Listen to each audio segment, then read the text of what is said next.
नमस्कार दोस्तों, मैं धीरेन्द्र आपका अपनी इस वीडियो में स्वागत करता हूं। जैसा कि आप देख सकते हैं, आज हम क्लास 7th एनसीईआरटी ज्योग्राफी का 4th चैप्टर डिस्कस करने जा रहे हैं। 4th चैप्टर क्या है? एयर। एयर यानी कि हवा। तो जैसा कि प्रीवियस चैप्टर्स में हमने पढ़ा कि जो हमारी जो अर्थ है दोस्तों, उसके चारों साइड क्या है? उसके चारों साइड एयर की एक लेयर है। ठीक है, तो इसी एयर के बारे में हम पढ़ेंगे। ठीक है, Our Earth is surrounded by a huge blanket of air called atmosphere। तो दोस्तों, जो हमारी अर्थ है वह एक ह्यूज ब्लैंकेट से, एयर की एक ह्यूज ब्लैंकेट से क्या है? सराउंडेड है। यानी हमारी अर्थ के चारों साइड एयर की एक ह्यूज ब्लैंकेट है। इस ह्यूज ब्लैंकेट को, जो कि एयर है, इसको हम क्या बोलते हैं? एटमॉस्फेयर बोलते हैं। ठीक है, all living beings on this earth depend on the atmosphere for their survival. तो दोस्तों, अर्थ पे जितने भी लिविंग बींग्स हैं, इंक्लूडिंग ह्यूमन, एनिमल, प्लांट्स, जितने भी लिविंग बींग्स हैं अर्थ पे, सारे के सारे अपने सर्वाइवल के लिए किस पे डिपेंडेंट हैं? एटमॉस्फेयर पे। यानी कि जितने भी लिविंग बींग्स हैं अर्थ पे, सारे के सारे लिविंग बींग्स अपने सर्वाइवल के लिए, अपने जिंदा रहने के लिए एटमॉस्फेयर पे निर्भर हैं। It provide us the air we breathe and protect us from the harmful effect of the sun's rays. तो जो एयर है दोस्तों, जो हमारा एटमॉस्फेयर है, यह हमें क्या प्रोवाइड करता है? हम जो एयर ब्रीथ करते हैं, यानी जो जब सांस लेते हैं, क्या करते हैं? हम एयर ब्रीथ करते हैं। ठीक है, तो वह एयर कौन प्रोवाइड करता है? वह एयर हमें हमारा जो एटमॉस्फेयर है वह प्रोवाइड करता है। और दूसरा काम क्या करता है? ये हमें सन की जो हार्मफुल इफेक्ट है, सन की रेज की जो हार्मफुल इफेक्ट है, उससे बचाता है। यानी कि सुबह के टाइम में जैसे आप बाहर जाते हो ना धूप लेने के लिए, अच्छी अच्छी सी कितना अच्छा लगता है वो धूप लेना। बट वह धूप सच में उतना हमारे लिए उतना ज़्यादा अच्छी नहीं होती अगर ये एयर नहीं होती, यानी ये लेयर नहीं होता। तो जो हमारा एटमॉस्फेयर है वह हमको सन की रेज का जो हार्मफुल इफेक्ट है उससे बचाता है, प्रोटेक्ट करता है। Without this blanket of protection, we would be baked alive by the heat of the sun during day and get frozen during night। तो दोस्तों, बिना इस ब्लैंकेट के प्रोटेक्शन के, अगर सपोज या एयर का जो एटमॉस्फेयर नहीं, अगर यह एटमॉस्फेयर नहीं रहता, यानी कि जो एयर का ब्लैंकेट है, अगर यह नहीं रहता, तो दिन के टाइम में हम सन की जो रेज है उससे क्या होते? जल जाते। ठीक है, और नाइट के टाइम में हम फ्रोजन हो जाते, यानी जम जाते। इतनी ज़्यादा ठंड पड़ती है अर्थ पे। सोचो कितना ज़्यादा इंपॉर्टेंट है एटमॉस्फेयर हमारे लिए। So it is this mass of air that has made the temperature on the earth livable। तो यह एयर का जो मास है, यही है जिसने कि अर्थ का जो टेम्परेचर, अर्थ पे जो टेम्परेचर है उसको लिवेबल बनाया हुआ है। ठीक है, कंपोजिशन ऑफ द एटमॉस्फेयर। अब हम देखते हैं जो हमारा एटमॉस्फेयर है उसमें क्या क्या है, कौन कौन सी गैसेस हैं। Do you know that the air we take in while breathing is actually mixture of many gases. तो दोस्तों, क्या आप जानते हैं, जो जब हम सांस लेते हैं, जिस एयर को हम ब्रीथ करते हैं, यानी जिस एयर की को हम ब्रीदिंग करते हैं, अंदर लेते हैं, वह एयर एक्चुअली बहुत सारी गैसेस का मिक्सचर है। यानी कि बहुत सारे गैसेस हैं उसमें। Nitrogen and oxygen are two gases which make up the bulk of the atmosphere. तो दोस्तों, नाइट्रोजन और ऑक्सीजन दो ऐसी गैसेस हैं जो कि हमारे एटमॉस्फेयर का बल्क को बनाती है। बल्क यानी कहने का सेंस कि जो एटमॉस्फेयर उसमें जो सबसे ज़्यादा पाई जाने वाली गैसेस है वो है नाइट्रोजन और oxygen. Carbon dioxide, helium, ozone, argon and hydrogen are found in lesser quantities. तो जो कार्बन डाइऑक्साइड है, हीलियम, ओजोन, आर्गन और हाइड्रोजन, यह लेसर क्वांटिटीज में पाई जाती हैं। जैसे कि कार्बन डाइऑक्साइड इतना कम है, बट हम डे बाय डे क्या कर रहे हैं, उसकी उसकी जो क्वांटिटी है उसको हम बढ़ाते चले जा रहे हैं। ठीक है, अपार्ट फ्रॉम दीज गैसेज, इन गैसेज के अलावा tiny dust particles are also present in the air. जो छोटे छोटे क्या है, डस्ट के पार्टिकल्स भी इस एयर में प्रेजेंट है। इस एयर में जो है कि छोटे छोटे डस्ट के पार्टिकल्स भी हैं जो कि हमको नॉर्मली दिखते नहीं है। ठीक है, the pie chart give you the percentage of different constituent of air. तो ये जो पाई चार्ट है आपको डिफरेंट कॉन्स्टिट्यूएंट जो है हमारे एयर में वह दिखाता है। ठीक है, जैसे कि नाइट्रोजन कितना है? 78%, जो कि सबसे ज़्यादा है। उसके बाद आता है ऑक्सीजन, कितना है? 21% है। उसके बाद आर्गन है 0.93%। उसके बाद CO2 यानी कि कार्बन डाइऑक्साइड है 0.03%, जो कि हम डे बाई डे इसको जो है बढ़ाते चले जा रहे हैं। ठीक है, और बाकी अदर जो गैसेज हैं वो 0.04%, यानी कि हीलियम, ओजो, आर्गन, ये सारी गैसेज।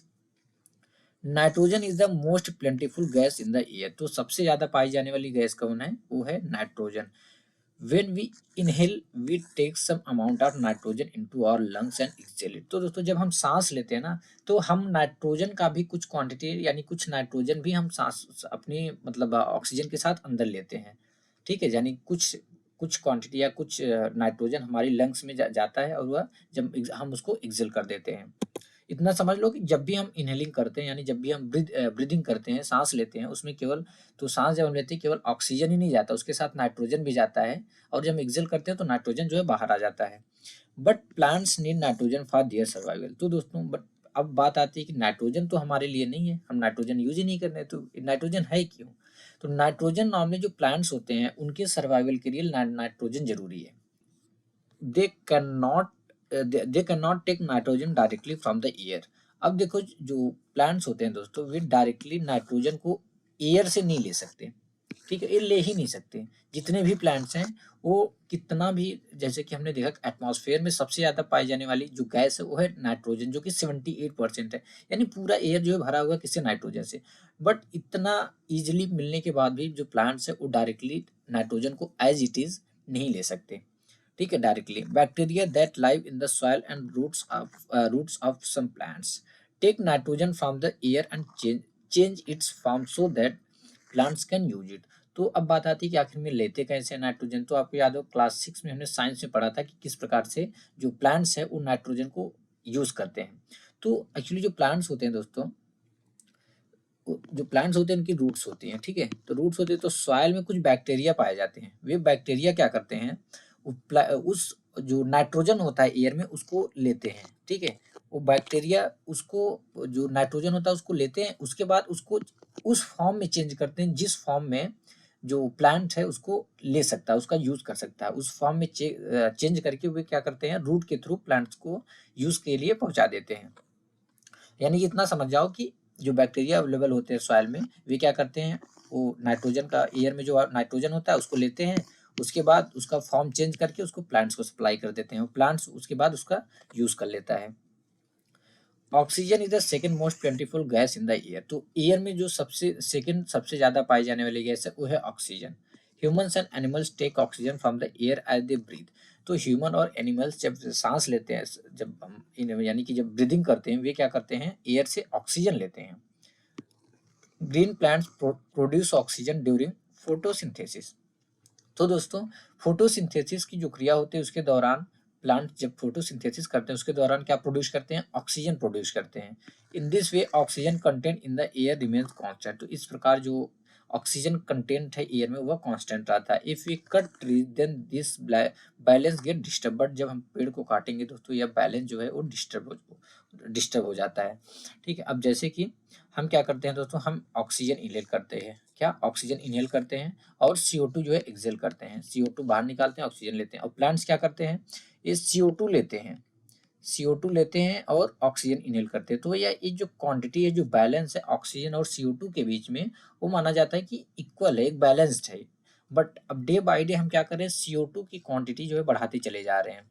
यानी जैसे कार का फ्यूम्स हो गया, फैक्ट्रीज के जो स्मोक्स निकलते हैं, बहुत सारी चीज़ों की वजह से CO2 का लेवल बढ़ता जा रहा है। और उसके बाद हम पेड़ों की कटाई भी कर रहे हैं। पेड़ों की कटाई से पेड़ ज़्यादा रहेंगे नहीं, वृक्ष ज़्यादा, पेड़ पौधे रहेंगे नहीं, तो अगर प्लांट ज़्यादा नहीं रहेंगे तो ऑक्सीजन कहाँ से आएगा। तो इसलिए CO2 की जो क्वांटिटी वो बढ़ती चली जा रही है, इसलिए क्या हो रहा है, डिस्टर्ब हो रहा है, बैलेंस जो था डिस्टर्ब हो रहा है, ठीक है। जैसे कि हम बोलते हैं global warming. Carbon dioxide release in the atmosphere create a green house effect bye trapping the heat radiated from the अर्थ। तो दोस्तों जो हमारे अर्थ के सराउंड में एयर है, यानी जो हमारा एटमॉस्फेयर है, उसमें जो कार्बन डाइऑक्साइड गैस है वो क्या करती है, वो ग्रीन हाउस इफेक्ट का काम करती है। कैसे, यानी कि सन से जो रेज आती हैं वो अर्थ पे पड़ती हैं, ठीक है। तो हमारी अर्थ जब हीट को, जो हीट इससे सन से इसको मिला, इस हीट को जब रेडिएट करती है, यानी रेडिएट मतलब छोड़ती है, तो जो CO2 गैस है जो कि एटमॉस्फेयर में अवेलेबल है वो क्या करती है, इस हीट को ट्रैप कर लेती है। इस हीट को क्या करती है, ट्रैप कर लेती है। इस हीट को ट्रैप कर लेती है, इससे क्या होता है, जो टेम्परेचर है वो हमारे लिए लिवेबल रहता है। जैसे it is there for called green house gas. इसलिए इसको क्या बोलते हैं हम, CO2 को ग्रीन हाउस गैस बोलते हैं। And without it the earth would have been too cold to live in. तो सोचो अगर ग्रीन हाउस गैस नहीं होती, यानी CO2 गैस नहीं होती दोस्तों, जो अर्थ था वो हमारे लिए बिल्कुल भी नहीं था, हम नहीं रह सकते, हम यहाँ पे सर्वाइव ही नहीं कर सकते, क्योंकि बहुत ज्यादा ठंडा हो जाता फिर। However, when its level in the atmosphere increases due to factory smoke or car fumes, the heat retained increases the temperature of the earth. But दोस्तों अब जैसे कि बोलता जाता है ना कि जो भी नेचर द्वारा जो दिया गया वो एक बैलेंस्ड में है, ना ही हमको क्या करना है, ट्राई करना, ना ही हमको इसको मतलब बढ़ाना है, ना इसको कम करना है। जो भी चीजें हैं, जो भी गैसेज हैं, वो एक बैलेंस में दी हुई हैं। बट ह्यूमन क्या कर रहे हैं, ह्यूमन इतने चालाक कि अगर CO2 गैसेस रोक रही है, CO2 जो हीट रोक रही है, काम करते हैं, हम इसको बढ़ा देते हैं। तो जैसे कि आज के टाइम में हम क्या कर रहे हैं, अपने नीड की चीज जैसे कि कार फ्यूम्स, फैक्ट्री से क्या स्मोक निकलता है, कार का जो फ्यूम्स निकलता है, साइलेंसर से धुआं निकलता है, और जो और बहुत सारी चीज़ों से जो स्मोक निकलता है, इससे क्या होता है कि CO2 का लेवल बढ़ता चला जा रहा है, और हम पेड़ों की कटाई कर रहे हैं बट पेड़ लगा नहीं रहे हैं, तो CO2 की क्वांटिटी बढ़ती चली जा रही है। अब जितना ज़्यादा आप सोचो ना, एयर में जितना ज़्यादा एटमॉस्फेयर में CO2 बढ़ेगा दोस्तों, तो जो हीट है अर्थ के, जो सन की हीट यहाँ पे अर्थ पे आएगी, तो अर्थ के जो द्वारा रेडिएट की गई हुई, रिलीज की गई हुई जो हीट है, वो ज़्यादा से ज़्यादा ट्रैप हो जाएगी। यानी जब इसकी क्वांटिटी बढ़ेगी CO2 की, तो उसकी जो कैपेसिटी है हीट को रोकने का, वो और ज़्यादा बढ़ेगा। तो अर्थ से जो हीट जाएगी वह ज़्यादा से ज़्यादा क्या करेगी, ये रोक ले, जो CO2 गैस है वो रोक लेगी। तो इससे क्या होगा, अर्थ पे जो जो टेम्परेचर है वो क्या होगा, बढ़ेगा। ठीक है, इसी को हम क्या बोलते हैं, ग्लोबल वार्मिंग।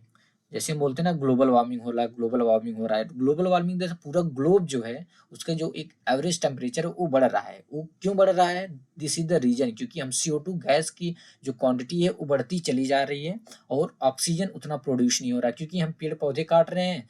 और उसके बाद जो कार, बहुत सारी कार्स, कितनी ज़्यादा कार चल रही हैं, कितनी ज़्यादा फैक्ट्री चल रही हैं, उनका जो स्मोक निकल रहा है, इससे क्या होता है, CO2 की क्वांटिटी जितना बढ़ेगी, ग्लोबल वार्मिंग उतना ज़्यादा बढ़ेगा। क्योंकि CO2 की जब क्वांटिटी बढ़ेगी तो एटमॉस्फेयर में CO2 की क्वांटिटी बढ़ेगी, तो वो ज़्यादा से ज़्यादा हीट क्या करेगी, जो कि अर्थ जो हीट रेडिएट करती है उसको ज़्यादा से ज़्यादा ट्रैप करेगी। इससे जो हमारा एवरेज टेम्परेचर है वो बढ़ेगा।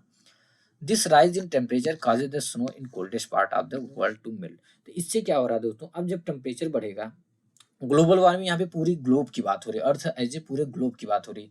तो जब टेम्परेचर राइज होगा, इससे क्या होगा, जो वर्ल्ड का सबसे कोल्डेस्ट पार्ट है वहाँ पे क्या होगा, जो आइस है वो मेल्ट होंगी। इससे क्या होगा, सी लेवल बढ़ेगा। इससे सी लेवल बढ़ेगा तो जो कोस्टल रीजन है, यानी जो समुद्र समुद्र के तट वाले रीजन है, वहाँ पे क्या आएगा, बाढ़ आएगा, फ्लड आएगा। There may be drastic changes in the climate of a place leading to extinction of some plants and animals in the long run. Extinction का मतलब दोस्तों विलुप्त होना है, विलुप्त यानी कि गायब हो जाना। ड्रास्टिक चेंजेस यानी कि बहुत ज़्यादा चेंजेस। तो इससे क्या हो सकता है, जो चेंजेस हैं क्लाइमेट में, जो चेंजेस है वो बहुत ज़्यादा हो सकते हैं, और एक लॉन्ग रन में देखा जाए, एक लंबे टाइम में देखा जाए, तो बहुत सारे प्लांट्स और एनिमल्स इस टेम्परेचर के इंक्रीज होने की वजह से क्या हो सकते हैं, प्लांट्स जो हमारा अर्थ है वहाँ से एक्सटिंक्ट हो सकते हैं, यानी कि गायब हो सकते हैं, विलुप्त हो सकते हैं। Carbon dioxide is another important gas. जैसे कि हमने देखा, कार्बन डाइऑक्साइड जो है दूसरी इंपॉर्टेंट गैस है।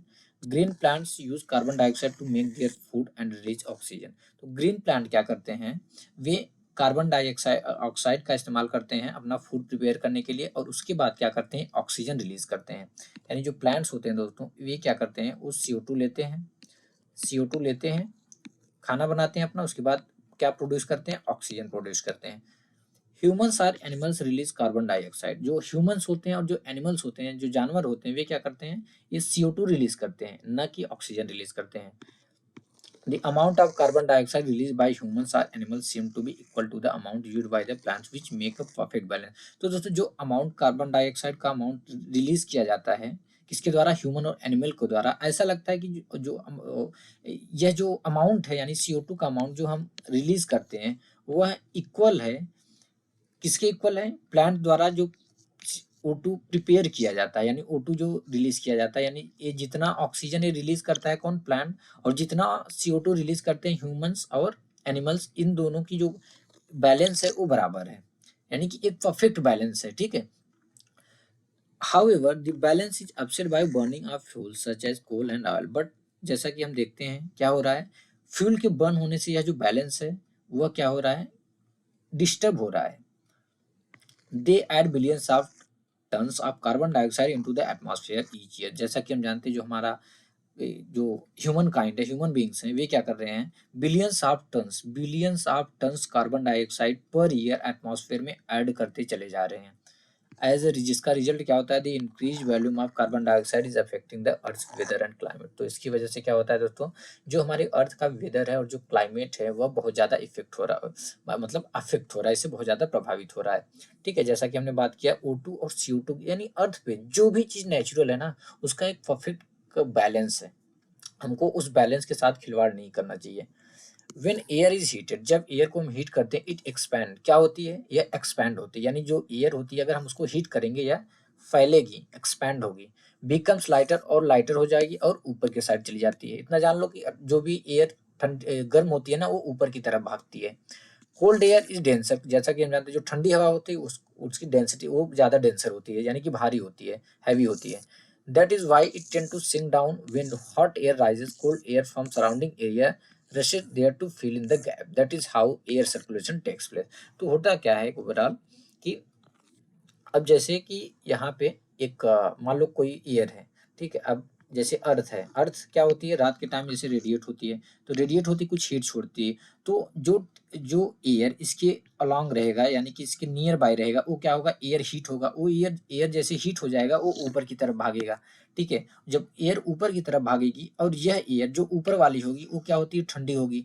अब जब एयर एयर ऊपर भाग जाएगी, क्योंकि जो ठंडी हवा होती है दोस्तों वो हैवी होती है, तो वो नीचे चली आएगी। मतलब ये वाला जो सर्कुलेशन है, एयर सर्कुलेशन होता रहता है, ठंडी हवा नीचे आती रहती है और गर्म हवा ऊपर जाती रहती है, ठीक है। स्ट्रक्चर ऑफ द एटमॉस्फेयर, तो हमने देख लिया एटमॉस्फेयर के कॉन्स्टिट्यूएंट के बारे में कि हमारे एटमॉस्फेयर में क्या क्या। अब देखते हैं जो हमारा एटमॉस्फेयर है दोस्तों, इसका स्ट्रक्चर क्या है, इसकी बनावट कैसी है। Our atmosphere is divided into 5 layers starting from the earth surface. तो अगर हम अर्थ के सरफेस से स्टार्ट करें, जो हमारा एटमॉस्फेयर है दोस्तों, वह 5 लेयर में डिवाइडेड है, यानी ऐसे 1 2 3 4 5, यानी 5 लेयर है, ठीक है, starting from the earth. There are troposphere, stratosphere, mesosphere, thermosphere and exosphere. तो पांच जो लेयर्स हैं उनका क्या नाम है, troposphere, stratosphere, mesosphere, thermosphere and exosphere. तो दोस्तों बहुत सारे लोग आप में से सोच रहे होंगे, इसको याद करने का ना फार्मूला देखते हैं कि फार्मूले की एक फार्मूला देख लेंगे, उस फार्मूले से इसको मतलब एक ट्रिक जिसको बोलते हैं, ट्रिक के हिसाब से इसको याद कर लेंगे। देखो जो ट्रिक होता है ना, एक पर्टिकुलर क्लास के लिए, अगर आप क्लास 7th में हो तभी तो सही है, तब के लिए। बट अगर आप मान किसी भी कम्पिटिटिव एग्जाम्स के प्रिपरेशन कर रहे हो तब नहीं है, कितना फार्मूला आप मारोगे, कितना फार्मूला आप मगअप करोगे, सोचे तो फार्मूला नहीं, वेस्ट है, मैं तो फार्मूला नहीं प्रीफर करता। आप एक बार, एक नहीं, 2 बार नहीं, 3 बार नहीं, जितना बार हो सके उतना बार इसको रीड करो, उतना बार पढ़ो, ऑटोमेटिक ये आपके माइंड में बैठ जाएगा। इसका जो एटमॉस्फेयर का जो लेयर कोई भी चीज़ है वो ऑटोमेटिक आपके माइंड में फिट हो जाएगा, उसके बाद आपको मगअप करने की कोई भी ज़रूरत नहीं है। तो अब देखते हैं ट्रोपोस्फेयर के बारे में। This layer is the most important layer of the atmosphere. जो ट्रोपोस्फेयर है दोस्तों, वह एटमॉस्फेयर का सबसे इंपॉर्टेंट लेयर है।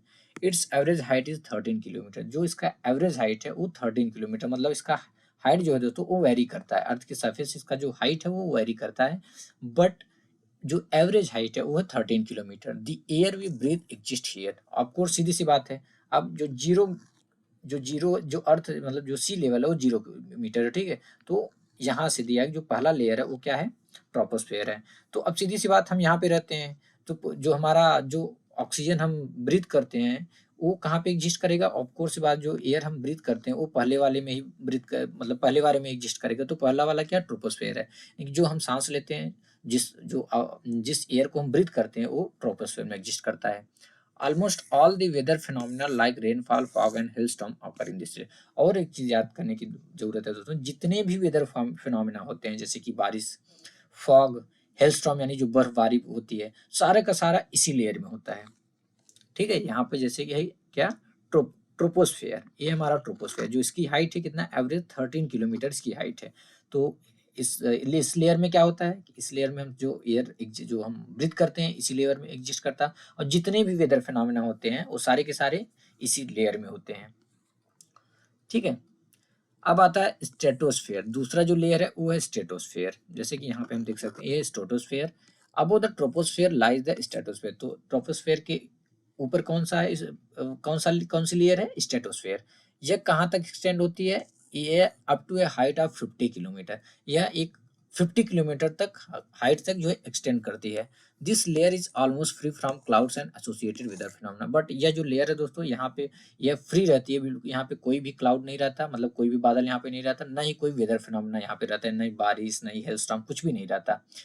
तो making condition most ideal for flying aeroplane, तो इससे क्या होता है, जो सबसे आइडियल कंडीशन है एरोप्लेन फ्लाई करने का यही है स्ट्रेटोस्फेयर, यानी जो एरोप्लेन फ्लाई होती है ना वो इसी लेयर में रहती है, क्योंकि पूरा क्लियर रहता है। आप जब बैठोगे देखोगे कि जो नीचे के साइड आपको पूरे बादल दिखेंगे, बट सीधे के साइड में देखोगे आपको कुछ नहीं दिखेगा, क्योंकि उस टाइम आप स्ट्रेटोस्फेयर में रहते हो, तो यहाँ पे कोई भी वेदर फिनोमेना नहीं होता, कोई भी क्लाउड नहीं रहता। One important feature of the stratosphere is that it contain a layer of ozone gas। एक इसका बहुत ही important feature है स्ट्रेटोस्फेयर का, इसमें यह ओजोन लेयर कंटेन करता है।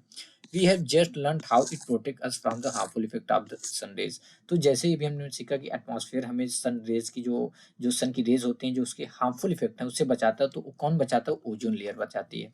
ठीक है, और एक चीज तो यहाँ पे जो इनकी थिकनेस दी गई है कि थिकनेस द सेंस से कहाँ तक एक्सटेंड करते हैं, जैसे कि ट्रोपोस्फेयर 13 किलोमीटर तक दिया है, फिर उसके बाद दिया है स्ट्रेटोस्फेयर एक्सटेंड करता है up to a height of about 50 kilometre. तो यह ग्राउंड के रेफरेंस में दिया है, ग्राउंड यानी सी लेवल के रेफरेंस में, यानी ये है सी लेवल।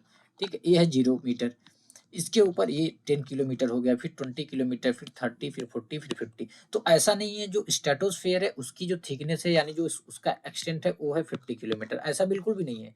यह जो 50 किलोमीटर दिया गया है दोस्तों, वह ग्राउंड के रेफरेंस में दिया गया है, यानी कि यह ग्राउंड के रेफरेंस में जो स्ट्रेटोस्फेयर है वह 50 किलोमीटर तक एक्सटेंड करता है, और उसके नीचे यानी 50 किलोमीटर तक हाइट तक एक्सटेंड करता है। यानी जो ट्रोपोस्फेयर है हमने देखा ऑलरेडी वह लगभग 13 किलोमीटर तक एक्सटेंड करता है। अब 13 के ऊपर हमने देखा कि स्ट्रेटोस्फेयर है, यानी 13 किलोमीटर से 50 किलोमीटर तक कौन सा लेयर एक्सटेंड करता है, वह स्ट्रेटोस्फेयर करता है। Mesosphere, mesosphere this is the third layer of the atmosphere, तो हमारे एटमॉस्फेयर का यह तीसरा लेयर है। It lies above the stratosphere, यह स्ट्रेटोस्फेयर के ऊपर लाई करता है, जैसे यहाँ पे स्ट्रेटोस्फेयर है, यहाँ पे मेसोफेयर है। It extend up to the height of 80 kilometre, यह कहाँ तक एक्सटेंड करता है, up to a height of 80 kilometre, मतलब 80 किलोमीटर की हाइट तक यह एक्सटेंड करता है। कौन, mesosphere. Meteoroids burn up in this layer on entering from the space, तो दोस्तों जैसा कि हम जानते हैं जो मेटेरॉइड्स जब आते हैं स्पेस से आते हैं, अब नाइट के टाइम ये क्या है, मेटेरॉइड्स आप देखते होंगे स्पार्क जैसा ऐसा आता है, स्पार्क जैसा ऐसा आता है, तो वो क्या होता है, मेटेरॉइड्स होते हैं। तो जो मेटेरॉइड्स आते हैं जो कि स्पेस से आते हैं, हमारी अर्थ के साइड आते हैं, ठीक है, अगर सोचो ये एटमॉस्फेयर नहीं होता तब फिर हमारा क्या हाल होता। तो वो जो मेटेरॉइड्स होते हैं वो मेसोस्फेयर में क्या होता है दोस्तों, यहीं पे बर्न हो जाते हैं, यहीं पे खत्म हो जाते हैं, वो हमारे दूसरे लेयर में एंटर ही नहीं कर पाते, जैसे स्ट्रेटोस्फेयर, ट्रोपोस्फेयर, मतलब मेसोफेयर के बाद आएंगे स्ट्रेटोस्फेयर में, उसके बाद आएंगे ट्रोपोस्फेयर में, बट मेसोफेयर में ही ये क्या हो जाते हैं, बर्न हो जाते हैं, जल के खत्म हो जाते हैं। Thermosphere, in thermosphere temperature rises very rapidly with increasing height. Thermosphere में क्या होता है दोस्तों, टेम्परेचर बहुत तेजी से बढ़ता है हाइट के बढ़ने के साथ। अब नाम ही देख लो थर्मोस्फेयर, थर्मोदर्शन टेम्परेचर, यह यानी कि टेम्परेचर के रिलेटेड है। ठीक है, तो इस थर्मोस्फेयर में क्या होता है, टेम्परेचर बहुत तेजी से रैपिडली बढ़ता है जैसे ही हाइट बढ़ती है। Ionosphere is a part of this layer, जो आइनोस्फेयर है वह इसी लेयर का पार्ट है, किसका, थर्मोस्फेयर का। ठीक है, इट एक्सटेंड बिटवीन, यह कहाँ तक एक्सटेंड होता है, 80 टू 400 किलोमीटर, मतलब 80 से 400 किलोमीटर तक एक्सटेंड होता है। ठीक है, this layer help in radio transmission, यह जो लेयर है दोस्तों रेडियो ट्रांसमिशन में काफी मदद करती है हमारी। In fact radio wave transmitted from the earth are reflected back to the earth by this layer. तो दोस्तों जो अर्थ से जो रेडियो वेव्स जाती हैं वो इसी लेयर के थ्रू रिफ्लेक्ट होती हैं, रिफ्लेक्ट यानी कि रेडियो वेव्स ऐसे जाएंगी, ऐसे जाती हैं, रिफ्लेक्ट होंगी, फिर वापस आ जाएंगी ग्राउंड पे। ठीक है, किससे होता है ऐसा, थर्मोस्फेयर में ही होता है।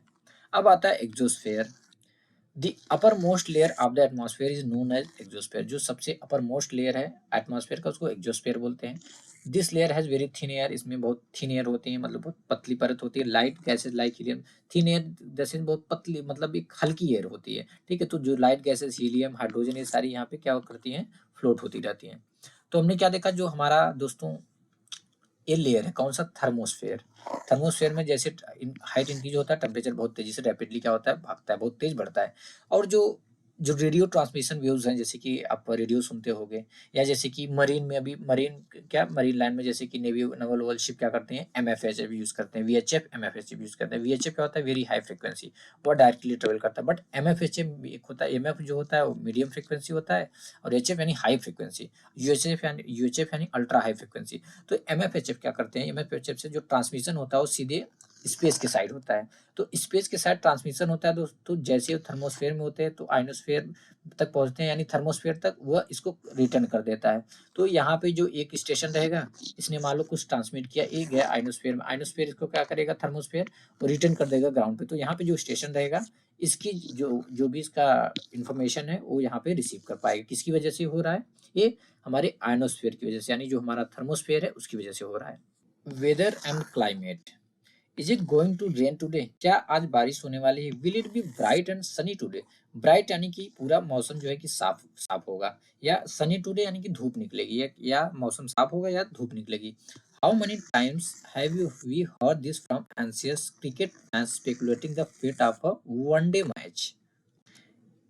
स्पेकुलेटिंग का मतलब होता है अंदाजा लगाना, एंशियस का मतलब होता है चिंतित या उत्सुकता से। तो कितनी बार हमने, जो क्रिकेट के प्रेमी होते हैं, जो क्रिकेट को पसंद करते हैं, जैसे हमारे इंडिया में क्रिकेट को ज्यादा से ज्यादा लोग क्या करते हैं, पसंद करते हैं, तो कितनी बार हमने क्रिकेट के प्रेमियों से सुना होगा वनडे मैच के बारे में कि क्या आज बारिश होने वाली है, या आज का मौसम साफ होगा, या धूप निकलेगी।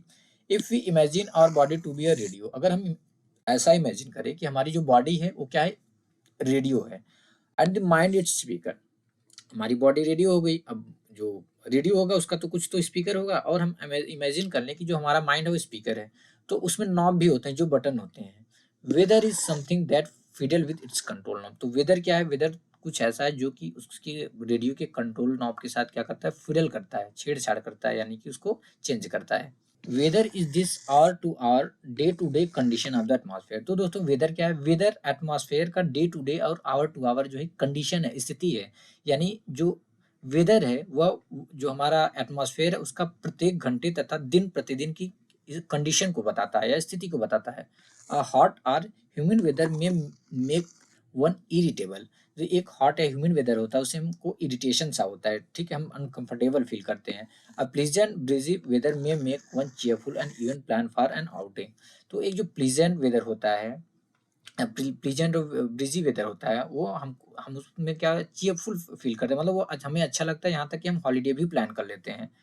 Weather can change dramatically from day to day, तो जो वेदर है दोस्तों वह ड्रामेटिकली जो है कि ड्रामेटिकली यानी अचानक से डे टू डे चेंज हो सकता है।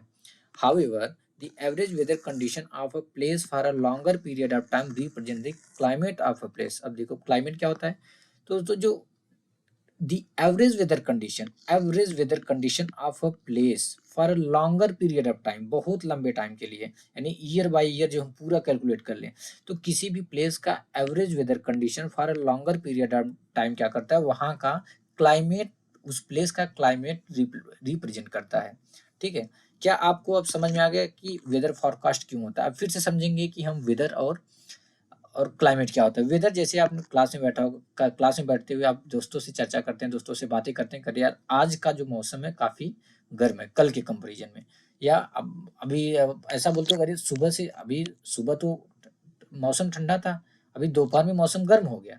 मतलब यहाँ पे आप वेदर की बात कर रहे हो, सुबह मौसम ठंडा था, दोपहर में गर्म हो गया, या कल मौसम ठंडा था, आज गर्म ज़्यादा है, तो यहाँ पे you are talking about weather.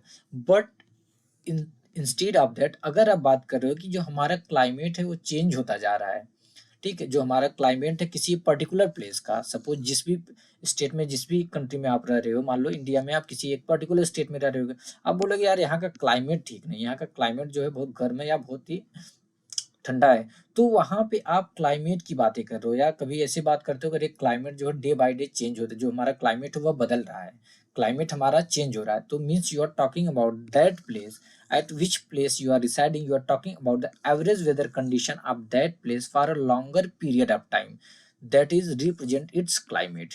ठीक है, यानी किसी भी प्लेस का जो एवरेज वेदर कंडीशन होता है, जो कि एक और जो लॉन्गर पीरियड ऑफ टाइम के लिए होता है, जो एवरेज वेदर कंडीशन क्या होता है, एवरेज कैसे निकालते हैं, वेदर कंडीशन, वेदर का एक लॉन्गर पीरियड ऑफ टाइम रखेंगे, एक लॉन्गर पीरियड ऑफ टाइम, यहाँ का जो एवरेज वेदर कंडीशन होगा वह यहाँ के इस पर्टिकुलर प्लेस का क्या रिप्रेजेंट करेगा, क्लाइमेट रिप्रेजेंट करेगा। क्लाइमेट को फिर से समझ लेते हैं एक बार। वेदर हमको समझ में आ गया कि जैसे हम दोस्तों से बात करते हैं क्लास में, अरे सुबह तो मौसम ठंडा था, अभी दोपहर में क्या है, गर्म है बहुत, means we are talking about weather. अब क्लाइमेट क्या होता है, सपोज क्लाइमेट आप अपने घर पे हो, ठीक है, घर आपका स्टेट में आता है, तो जो क्लाइमेट होता है ये घर के लिए नहीं होता, ये एक स्टेट के लिए, मतलब एक लॉन्गर रीजन के लिए होता है, ठीक है, या घर का ही मान लो आप। तो यहाँ पे अगर आप बात करें जो क्लाइमेट है डे बाय डे चेंज होता है, जो क्लाइमेट है वो गर्म हो रहा है, ठीक है। तो जो यहाँ पे आप क्या बात करो, यहाँ पे आपकी इस रीजन का जो एवरेज वेदर कंडीशन है, average weather condition for a longer period of time, यानी 1 साल 2 साल के लिए नहीं, for the longer period of time, यहाँ का क्या रिप्रेजेंट कर रहा है, यहाँ के क्लाइमेट को, उस प्लेस के जहाँ जिस प्लेस पे आप बातें करें उस प्लेस का क्लाइमेट जो है रिप्रेजेंट कर रहा है। और दोस्तों आपको जानकर आश्चर्य होगा क्या कि जो अर्थ से सॉरी जो सन से हम एनर्जी रिसीव करते हैं, जैसे सन से जो एनर्जी आती है अर्थ पे, वह केवल एक होती है, कितने की, आउट ऑफ 2 अरब। यानी जो सन की एनर्जी है 2 अरब में से हमको केवल कितना मिलता है, अर्थ पे कितना रिसीव करते हैं, केवल एक एक ओनली वन। सोचो कितना ज्यादा सन हॉट है, कितना ज्यादा गर्मी है वहां पे, ठीक है। सन की जो एनर्जी, कितना ज्यादा एनर्जी है, जो कि अर्थ केवल एक 2 अरब में से केवल एक एनर्जी जो है एक आता है यहाँ पे, उसके बाद कितना ज्यादा गर्म होता है। टेम्परेचर, टेम्परेचर क्या होता है, temperature you feel everyday is the temperature of the atmosphere. तो दोस्तों सीधी सी बात है, जो टेम्परेचर आप या हम फील करते हैं हर दिन, वो क्या होता है, प्रतिदिन जो भी हम टेम्परेचर फील करते हैं वह एटमॉस्फेयर का टेम्परेचर होता है। जो degree of hotness and coldness of the air is known as temperature. तो ये एयर कितनी डिग्री हॉट है या कितना ज्यादा गर्म है, कितनी ज्यादा गर्म है, कितनी ज्यादा ठंडी है, वो क्या होता है, टेम्परेचर होता है, उसको हम टेम्परेचर बोलते हैं, ठीक है। The temperature of the atmosphere changes not only between day and night but also from season to season। तो दोस्तों जो टेम्परेचर है, वो एटमॉस्फेयर का जो टेम्परेचर है वह केवल डे टू नाइट नहीं चेंज होता, वह सीजन बाय सीजन भी चेंज होता है। यानी सीजन से सीजन भी चेंज होता है, यानी डे में जैसे डे नाइट हम देखते हैं टेम्परेचर चेंज होता है, बट सीजन वाइज भी चेंज होता है।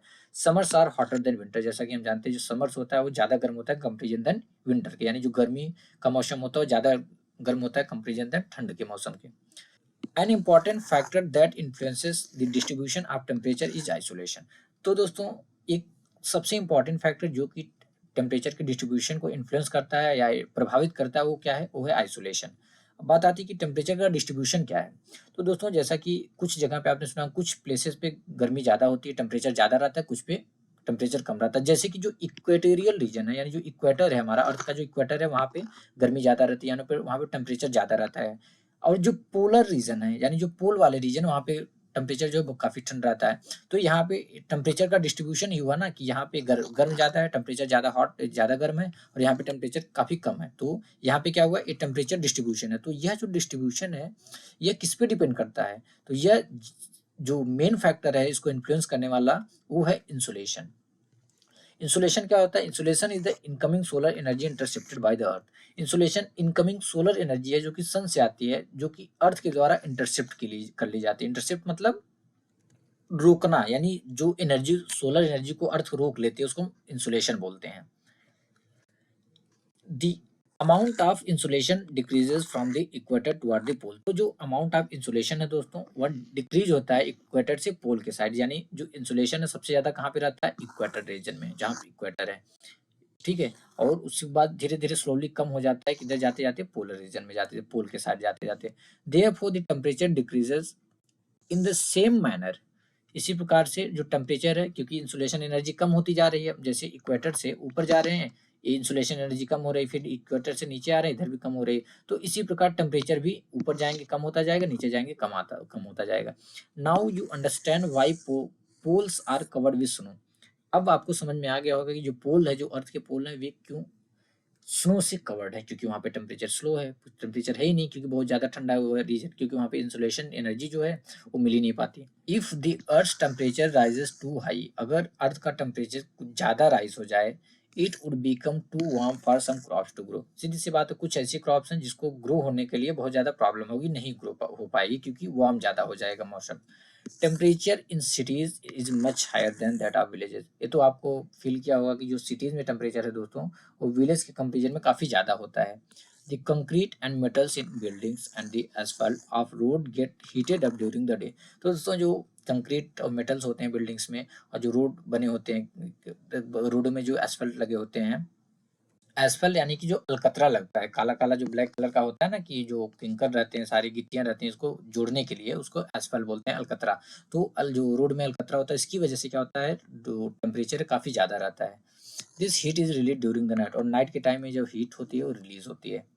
Also, the crowded high-rise buildings of the cities trap the warm air and thus raise the temperature of the city. Although जो crowded high-rise buildings होती हैं, बड़ी-बड़ी बिल्डिंगें होती हैं, वे भी क्या करती हैं, टेम्परेचर को ट्रैप कर लेते हैं। इससे भी टेम्परेचर क्या होता है, काफ़ी हाई रहता है। जैसे यहाँ पे हम कुछ इंस्ट्रूमेंट देख लेते हैं, थर्मोमीटर। थर्मोमीटर क्या काम करता है, ये टेम्परेचर मेजर करता है। ये बैरोमीटर, बैरोमीटर क्या करता है, एटमॉस्फेरिक प्रेशर मेजर करता है। हम बैरोमीटर थोड़ा देखते हैं। तो दोस्तों ए है बैरोमीटर। बैरोमीटर क्या करता है, हमको एटमॉस्फेरिक प्रेशर बताता है। अब जैसे यहाँ पे नीडल दिख रही है, जैसे कि यहाँ पे कुछ टाइम पहले जो टेम्परेचर था कितना था, 1021। अभी जो करंट टेम्परेचर है कितना है, अप्रोक्स 1017। तो ये हमें एटमॉस्फेरिक टेम्परेचर बताता है बैरोमीटर। और दोस्तों जो रेन गेज होता है वो क्या बताता है, measure the amount of rainfall, कितना रेनफॉल हुआ, कितना ज्यादा बारिश हुई वो बताता है। विंड वेन क्या करता है, वो डायरेक्शन ऑफ द विंड बताता है, यानी कि विंड किस डायरेक्शन से चल रही है। Okay, the standard unit of the measuring temperature is degree Celsius. तो जैसा कि हम जानते हैं जो टेम्परेचर, जो स्टैंडर्ड यूनिट होती है टेम्परेचर को मेजर करने का, वो क्या है, डिग्री सेल्सियस है। It was invented by Andrew Celsius Anders Celsius के द्वारा इसको इन्वेंट किया गया है। On the Celsius scale, the water freezes at 0 degree Celsius and boil at 100 degree Celsius. तो सेल्सियस स्केल पे अगर हम देखें, जो वाटर है वो कितने डिग्री पे फ्रीज होता है, यानी कि जमता है 0 डिग्री सेल्सियस पे, और वो बॉयल होता है 100 डिग्री सेल्सियस पे। ठीक है। एयर प्रेशर देखते हैं कि एयर प्रेशर क्या होता है। You will be surprise to know that air above us pressure us with a great force on our body. तो आपको यह जानकर आश्चर्य होगा दोस्तों कि जो एयर है हमारी, मतलब एटमॉस्फेयर में जो एयर है, जो हमारी बॉडी के सराउंड में एयर है, वो हमको बहुत ही बड़े फोर्स से हमारी बॉडी को क्या करती है, प्रेस करती है। आखिर फिर हमको फील क्यों नहीं होता, however we don't even feel it, but हमें फील नहीं होता है, क्यों, this is because the air pressure us from all direction and our body exert a counter pressure. यह इसलिए दोस्तों क्योंकि ये जो प्रेशर है, एटमॉस्फेरिक जो प्रेशर है, वो हमको चारों साइड से पुश करता है, चारों साइड से क्या करता है, प्रेस करता है, और हमारी बॉडी काउंटर प्रेशर, मतलब उतना ही प्रेशर काउंटर अपोजिट डायरेक्शन में प्रेस करती है, इसलिए हमको फील नहीं होता। Air pressure is defined as the pressure exerted by the weight of air on the earth surface. तो दोस्तों एयर प्रेशर होता क्या, हम किसको डिफाइन करते हैं, एयर प्रेशर। देखो, किसी भी जो अर्थ का सरफेस है, यहाँ पे जो एयर है, उस एयर का तो कुछ वेट होगा। जो एयर है यानी जो हवा है, उसका तो कुछ वेट है। तो उस हवा की उस वेट के द्वारा लगाया गया प्रेशर अर्थ के सरफेस पे, हम क्या उसको बोलते हैं, एयर प्रेशर बोलते हैं। ठीक है।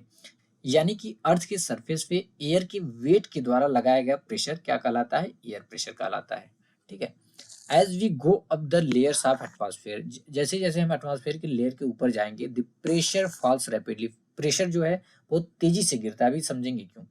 The air pressure is highest at sea level, जो एयर प्रेशर होता है दोस्तों, वो सी लेवल पे हाईएस्ट होता है, और इन हाइट के साथ वो डिक्रीज होता है, कम होता चला जाता है। Horizontally the distribution of air pressure is influenced by temperature of air at A given place. अब यहाँ पे हॉरिजॉन्टली डिस्ट्रीब्यूशन यहाँ पे मेंशन किया गया, हॉरिजॉन्टली डिस्ट्रीब्यूशन, हॉरिजॉन्टली यानी द सेंस की विद हाइट नहीं, यहाँ पे हॉरिजॉन्टली डिस्ट्रीब्यूशन किसका, एयर प्रेशर का दिया है। यह किस पे डिपेंड होता है, यह किसके द्वारा प्रभावित होता है, उस पर्टिकुलर प्लेस के टेम्परेचर के द्वारा, यानी उस एयर का टेम्परेचर वहाँ पे कितना है, वो इस पे डिफाइंड होता है।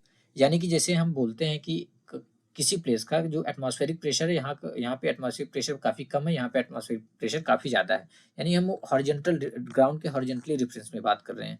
तो यह किस पे डिपेंड करता है, किस से इन्फ्लुएंस होता है, वहाँ के जो एयर का टेम्परेचर है उस प्लेस का, उस पे जो है डिपेंड करता है। In areas where temperature is high the air gets heated and rise, जैसा कि हम जानते हैं उस किसी भी एरिया में जहाँ पे टेम्परेचर हाई रहता है, तो वहाँ पे एयर क्या होती है, हीट होती है और ऊपर जाती है। This create a low pressure area, वहाँ पे जब ऊपर चली जाएगी, यहाँ पे क्या होगा, लो प्रेशर एरिया बनेगा। Low pressure is associated with cloudy skies and wet weather. तो क्या होता है, जब जहाँ पे लो प्रेशर रहेगा, वहाँ पे क्लाउडी स्काई, मतलब बादल छाया रहेगा, और वेट वेदर रहता है। In areas having lower temperature, जिस एरिया में टेम्परेचर काफ़ी कम रहता है, द एयर इज कोल्ड, वहाँ पे जो एयर होती है ठंडी रहती है। सीधी सी बात है, जब टेम्परेचर कम रहेगा, एयर जो है ठंडी रहेगी। इट इज देयरफॉर हैवी, इसलिए यहाँ पे हैवी वेदर रहता है। Heavy air sink and create a high pressure area. तो हैवी एयर जो है, क्योंकि वो भारी है, वेट में भारी है, जैसे कि हमने स्टार्टिंग में ही पढ़ा, एयर सर्कुलेशन क्या होता है कि जो जब अर्थ अपना हीट रेडिएट करती है, तो टेम्परेचर निकलता है तो टेम्परेचर से क्या होता है, जो नियर बाय अर्थ के सरफेस के नियर बाय जो एयर है वो हीट होती है, जब हीट होती है ऊपर के साइड भागती है। अब उसका जगह तो खाली हो गया, नीचे वाला जो जगह था, तो जो ऊपर की तरफ भागती है तो जो ऊपर की जो कोल्ड एयर है वो नीचे चली जाती है, ये होता है एयर सर्कुलेशन। ठीक है, तो हैवी एयर क्या होती है, नीचे भागती है, जो गर्म एयर होती है ऊपर भागती है।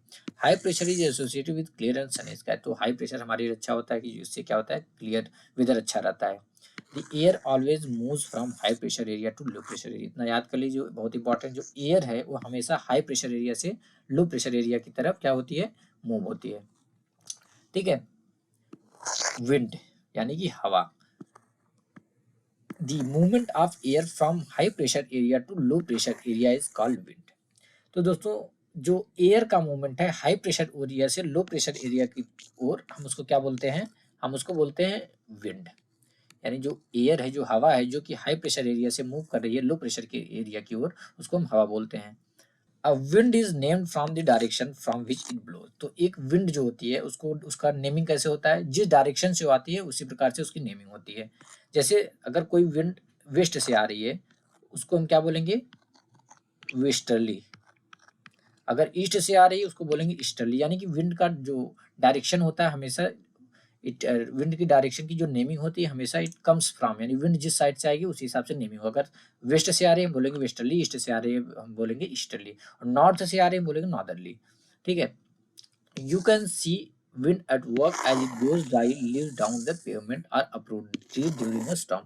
तो आपने देखा होगा दोस्तों कि जब आप जाते हो कि रास्ते में बहुत सारी पत्तियां पड़ी रहती हैं, नॉर्मल एयर चलती है, एयर ब्लो होती है, बहुत सारी ड्राई लीव्स जो है सूखी पत्तियां गिर जाती हैं, या स्टॉर्म के टाइम में जब तूफान आता है तो बहुत सारी ट्री को क्या करता है, पेड़ों को उखाड़ देता है, अपरूट मतलब उखाड़ देना।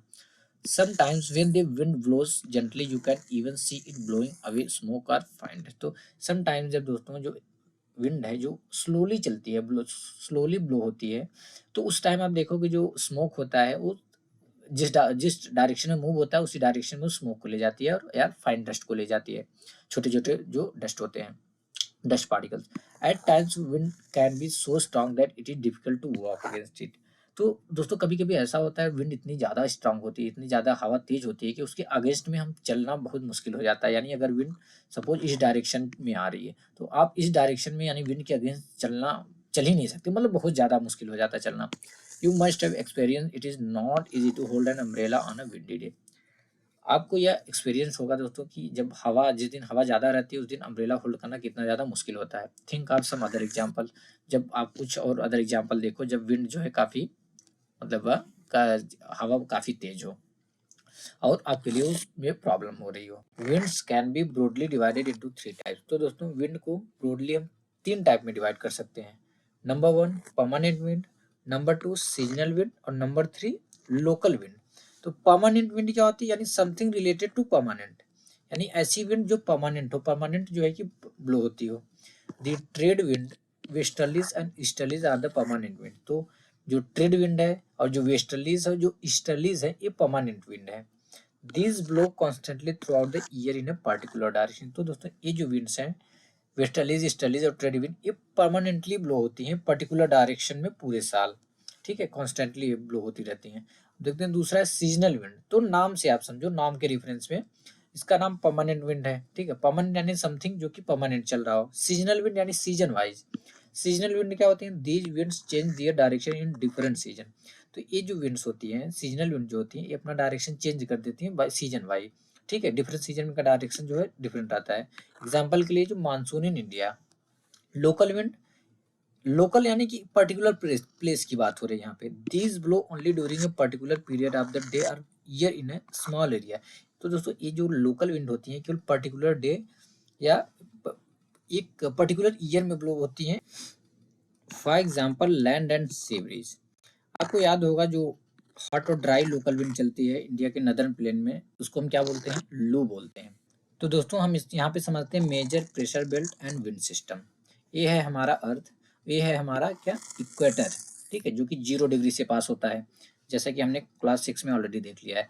तो दोस्तों यहाँ पे क्या है, यहाँ पे टेम्परेचर बहुत ज़्यादा रहता है। टेम्परेचर जहाँ पे ज़्यादा रहेगा तो वहाँ पे क्या होता है, वहाँ पे एयर जो है गर्म हो जाती है, तो वहाँ पे जो प्रेशर होता है कम हो जाता है। तो यहाँ पे क्या है, लो प्रेशर एरिया है। और अभी हम देख लें पोलर रीजन में, जो पोल जैसे नॉर्थ पोल और साउथ पोल, यहाँ पे क्या रहता है, सन की लाइट बहुत कम पहुंच पाती है, यानी यहाँ पे जो इंसुलेशन एनर्जी बहुत कम रहती है, यानी अर्थ जो एनर्जी ट्रैप करके रखती है वो बहुत कम रहती है यहाँ पे। तो यहाँ पे क्या होता है, जहाँ पे टेम्परेचर कम रहेगा वहाँ पे क्या होगा, प्रेशर ज़्यादा रहेगा, तो ये हाई प्रेशर एरिया है और ये भी हाई प्रेशर एरिया है। और यहाँ पे देख सकते हैं नॉर्थ पोल जो नदर्न हेमिस्फीयर में ये सब पोलर लो प्रेशर एरिया, और यहाँ पे सब ट्रॉपिकल हाई प्रेशर। यहाँ पे साउथ में देखेंगे तो सब ट्रॉपिकल हाई प्रेशर, सब पोलर लो प्रेशर। और विंड हमने क्या देखा था कि विंड जो एयर है कहाँ से कहाँ मूव होती है, high pressure to low pressure area, यानी हाई प्रेशर से लो प्रेशर एरिया जो विंड होती है, यानी जो एयर होती है वो मूव होती है। यहाँ पे देखो हाई प्रेशर है और यहाँ पे क्या है, लो प्रेशर है, तो विंड किधर मूव हो रही है, हाई प्रेशर को। ये है ईस्टर्लीज, यानी ईस्ट के डायरेक्शन। विंड की नेमिंग कैसी होती है, the direction it comes from, जिस डायरेक्शन से आती है, ईस्टर्लीज यानी ईस्ट डायरेक्शन, ठीक है, नॉर्थ साउथ ईस्ट वेस्ट। तो एक इधर आ रही है हाई प्रेशर से, पहला तो हाई प्रेशर से लो प्रेशर की तरफ जा रही है, दूसरा ईस्टर्लीज है तो ईस्ट के डायरेक्शन से आ रही है, ठीक। अब यहाँ पे देखेंगे सब ट्रॉपिकल हाई प्रेशर है, यहाँ पे है इक्वेटोरियल लो प्रेशर, और यहाँ पे सब पोलर लो प्रेशर। तो फिर यहाँ पे कैसे ब्लो होगी, हाई प्रेशर एरिया से ब्लो होगी इधर लो प्रेशर एरिया की तरफ, यहाँ पे जा रही है, क्योंकि ये है वेस्टर्ली, तो ये वेस्ट के डायरेक्शन से इधर से आप ब्लो हो रही है, ठीक है। अब यहाँ पे आएंगे, हमने देख लिया पोलर ईस्टर्लीज, प्रिवेलिंग वेस्टर्लीज। अब यहाँ पे देखते हैं इक्वेटोरियल लो प्रेशर एरिया में और सब ट्रॉपिकल हाई प्रेशर में, क्योंकि ये है लो प्रेशर एरिया, इक्वेटर वाला लो प्रेशर एरिया है, और विंड चलती है high pressure to low pressure, और ये है सब ट्रॉपिकल हाई प्रेशर, यानी सब ट्रॉपिकल हाई प्रेशर से विंड चलेगी इक्वेटर की ओर। तो यहाँ पे विंड चलती है क्योंकि ये है नॉर्थ ईस्ट ट्रेड विंड, ये नॉर्थ ईस्ट के डायरेक्शन से ब्लो होती है। अब सदर्न हेमिस्फीयर में देखेंगे तो यहाँ से हाई प्रेशर है, हाई प्रेशर से लो प्रेशर की तरफ जो विंड ब्लो हो रही है, क्योंकि एक क्या है, ये ईस्टर्लीज है, ठीक है, ईस्टर्लीज है तो किधर से, इस डायरेक्शन से ब्लो हो रही है। अब यहाँ पे देखेंगे फिर यहाँ पे क्योंकि हाई प्रेशर है और यहाँ पे लो प्रेशर है, और ये हाई प्रेशर विंड कहाँ से चलेगी, यहाँ से हाई प्रेशर से चलेगी लो प्रेशर की ओर, क्योंकि ये वेस्टर्लीज है, ये वेस्ट के डायरेक्शन में चलती है। ये जो बात हम कर रहे हैं ना, ये सारी की सारी परमानेंट विंड है।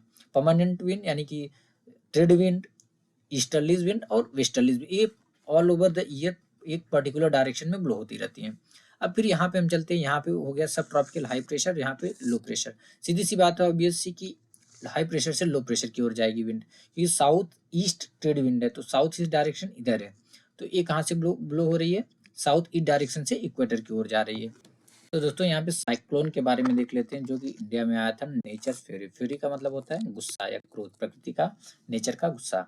Odisha located on the eastern sea coast of India is prone to cyclone that originate in the Bay of Bengal. तो दोस्तों जैसा कि हम जानते हैं उड़ीसा इंडिया के ईस्टर्न सी कोस्ट पे है, जो जहाँ की जो जो बे ऑफ बंगाल है, वहाँ पे जो भी साइक्लोन उठता है, ओरिजिनेट होता है, वो नॉर्मली उड़ीसा में आता रहता है, ठीक है, यानी जो भी बे ऑफ बंगाल में ओरिजिनेट होगा उड़ीसा में आएगा।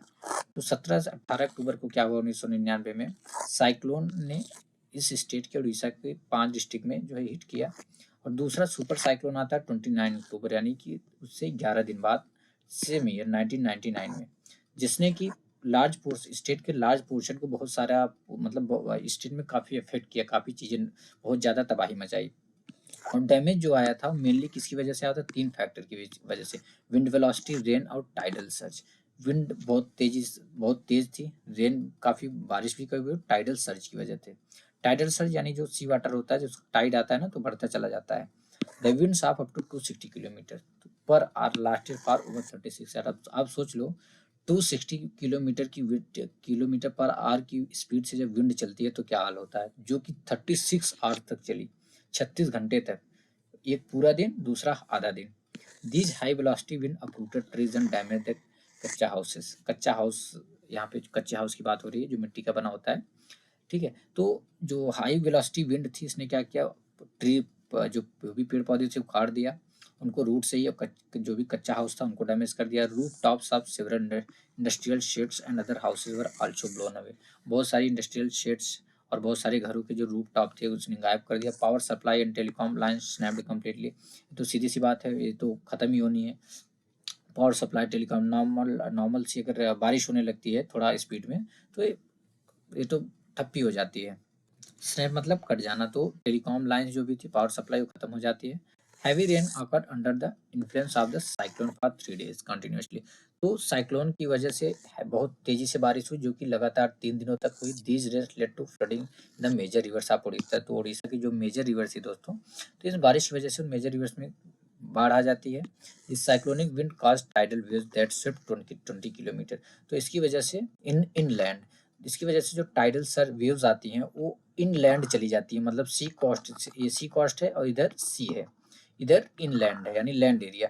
तो इस लैंड एरिया के साइड 20 किलोमीटर चली जाती हैं। सोचो 20 किलोमीटर का मतलब समझ रहे हो कितना अंदर तक चली गई जो टाइड्स थी, tidal waves. Brought massive destruction to the coastal area. तो बहुत सारा डिस्ट्रक्शन लेके आती है। जब एक बार जाएगी पानी, यानी कि पानी एक बार जब जाएगा तो अपने साथ जो बहुत सारा डिस्ट्रक्शन लाता है, तो कोस्टल एरिया में बहुत सारा डिस्ट्रक्शन लेके आया।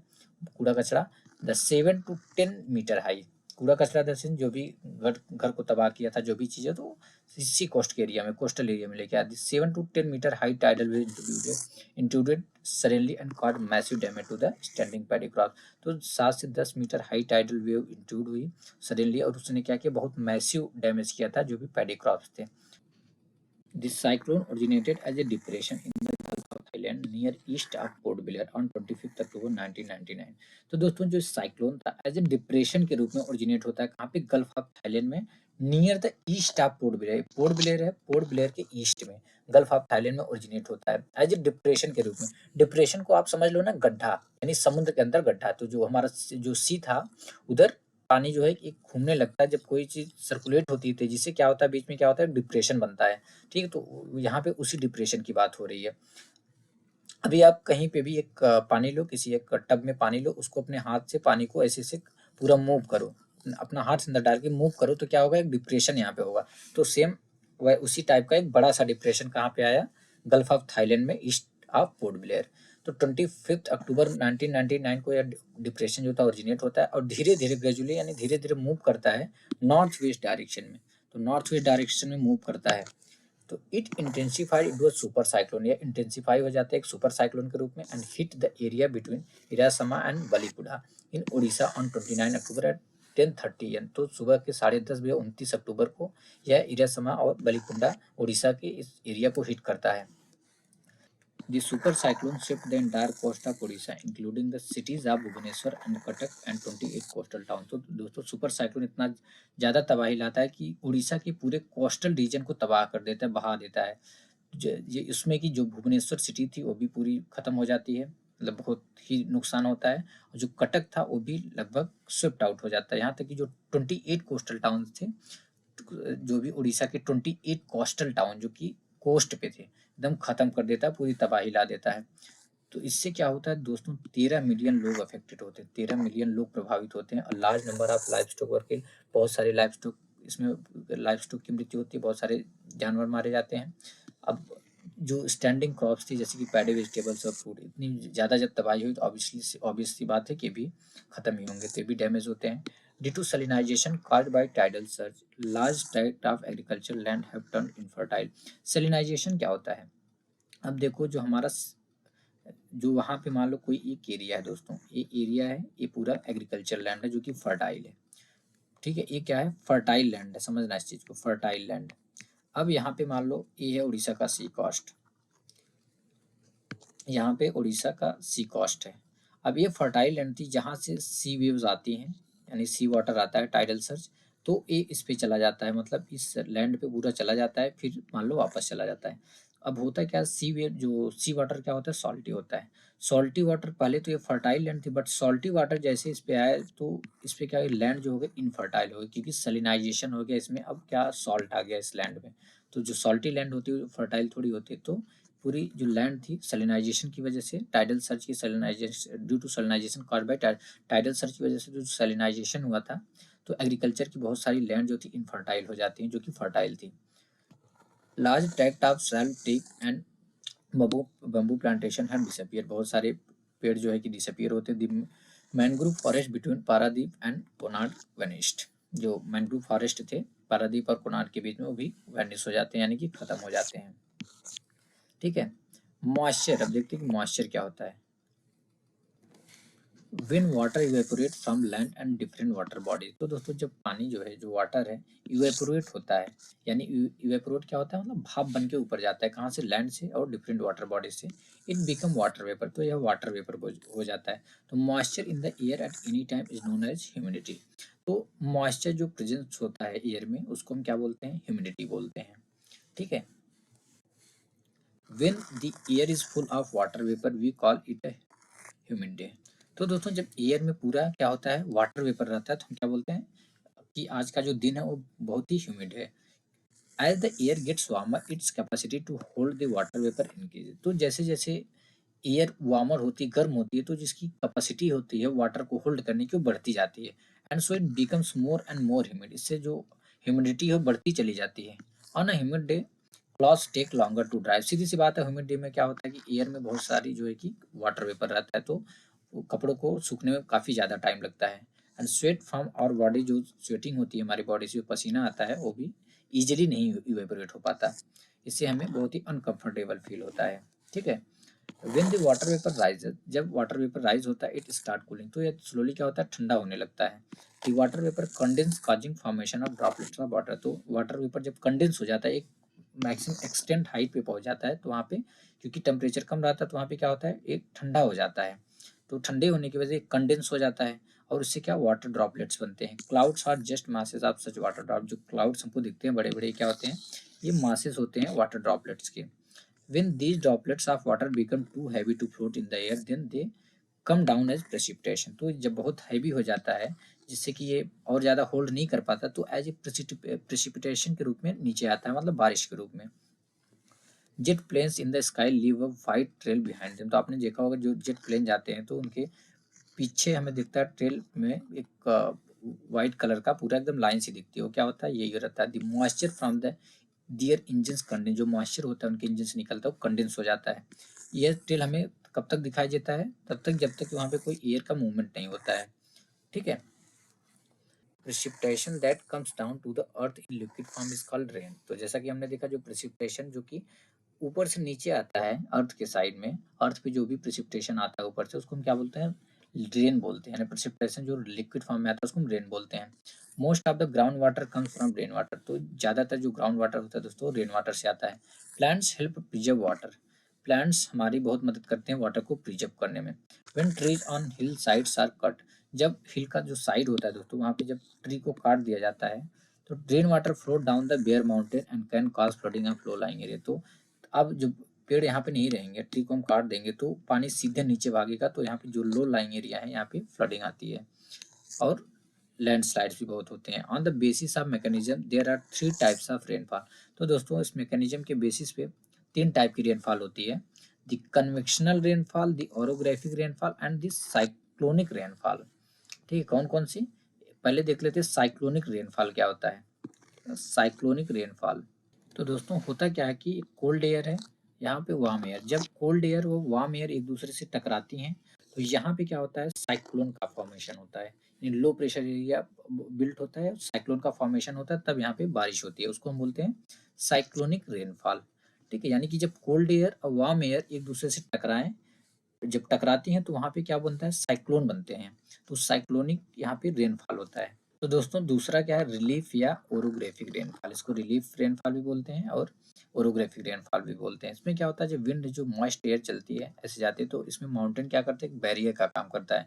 तो अब सीधी सी बात, विंड जब जाएगी तो उसको निकलने का जगह मिलता नहीं, तो क्या होता है, अपवार्ड चलती चली जाती है। तो एक टाइम आता है जब अपवार्ड हो जाती है, एक टाइम आता है कि क्या हो जाती है, ऊपर जाते जाते कंडेंस हो जाती है। जब कंडेंस हो जाती है यहाँ पे जैसे ये कंडेंस हो जाएगी, मतलब ठंडी हो जाती है, ठंडी होके क्या होती है, कंडेंस हो जाती है, तो उसके बाद यहाँ पे क्या होता है, बारिश होती है।